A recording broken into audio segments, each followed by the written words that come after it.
Many Ukrainians expressed pessimism ahead of Friday's meeting between Russian President Vladimir Putin and U.S. President Donald Trump in Alaska. Residents told Reuters that they believe Ukraine's interests will not be taken into account, with some saying the outcome will likely leave the situation unchanged.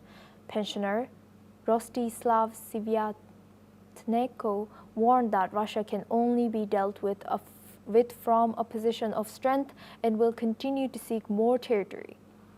The Alaska talks, the first face-to-face meeting between President Trump and President Putin since President Trump took office back to White House, will focus on a possible ceasefire in Ukraine alongside Putin's proposal for a nuclear accord. Ukrainian President Volodymyr Zelensky, who was not invited this time, and European allies fear that President Trump could pressure Kyiv into making territorial concessions. Украине это навряд ли что принесет. Трампу не доверяю. Говорит сегодня одно, завтра другое. Послезавтра третье, через 5 дней 10-е. Поэтому веры к нему никакой. Интересы Украины навряд ли будут учитаны при этой встрече. Але, скоріше всього, це нічим, так скажемо, так позитивним, так скоріше всього, це не закінчиться нічим. Просто все на одному місці, так як і було, так і лишиться. Нічого доброго там не буде, бо війна є війною, вона не закінчиться. Поки її території ми нікому нічого давати не збираємося. Надія то є, але вона сильно маленька в цьому питанні. Домовин там не буде. Україна може тільки себе відстояти зброєю, знаєте, тільки зброєю. І якщо нам будуть допомагати, в першу чергу наші сусіди, це європейці, ну і будемо надіятися на Америку, що все-таки Америка зрозуміє, що до Трампа колись дійде, що треба допомагати. Росія – це така країна, з якою можна говорити тільки з позиції сили. Добровільно вона нічого не віддасть.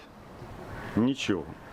І дивіться, скільки б вона не вимагала, да? Спочатку прийшла в Крим, тоді прийшла на Донбас, тоді вона, бачите, вже Херсонську область вимагає, Запорізьку область вимагає.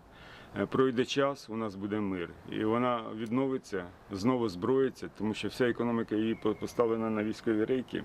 І рано чи пізно вони знов до нас вторгнуться. Тому я думаю, що Україна повинна тільки себе захищати.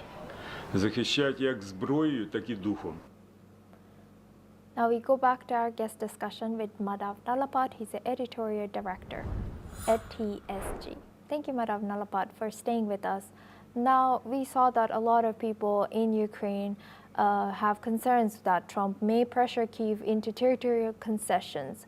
So what potential outcomes can arise from this ceasefire deal without Ukraine's direct involvement tonight? Look, I would like to ask a simple question to those posing this question. How many Russians and Russian invitees were there at the innumerable meetings that several European countries have had with the Ukrainians? And when President Biden was there with the United States as the enthusiastic leader of this let's finish off Russia once and for all group. How many Russians? I can give you the answer. It's zero, none. So the fact is, Ukrainians, led by Zelensky, are not welcome at this summit. I don't think either Trump or Putin regard Zelensky as a real partner in peace. So from that point of view, what they're doing is repaying Zelensky in his own coin. The Russians were kept out of meetings with the Europeans, and now he is being kept out of meetings with the Russians and with President Trump. And now many Ukrainians are also pessimistic about this, and you're right that Russians were never invited to these meetings in Europe. So what does this sentiment from both sides reveal about today's Ukraine's position? Look, I would like to say I feel very sorry for the Ukrainians. They bought into this fantasy concocted for them by President Biden Prime Minister Johnson. At that time, both of them were the presidents and prime ministers of UK and US, as I recall. I think Chancellor Schmidt and Macron. That, you know, the reality is that the fantasy was that the Ukrainians could win back the territories that have been lost since 2014. It is only a fantasy. And now it's been exposed as a fantasy. And the more this war goes on, and I think Zelensky, frankly, is one person who wants the war to go on. He wants an immediate and unconditional ceasefire. The Russians are not going to agree to that, absolutely not. They would not want a ceasefire until they have taken the territory they feel belongs to them. So every day that this war is prolonged, more Ukrainian lives and more Russian lives and more collateral damage across the world is being caused. It's tragic. The entire Ukrainian war was a failed project of NATO from the start, and now it has been exposed as a failure, and the US has moved away from its other NATO partners where war is concerned. And from that point of view, quite frankly, the reality is that, I feel, as I said, very sorry for Ukraine. The Ukraine cannot win this war.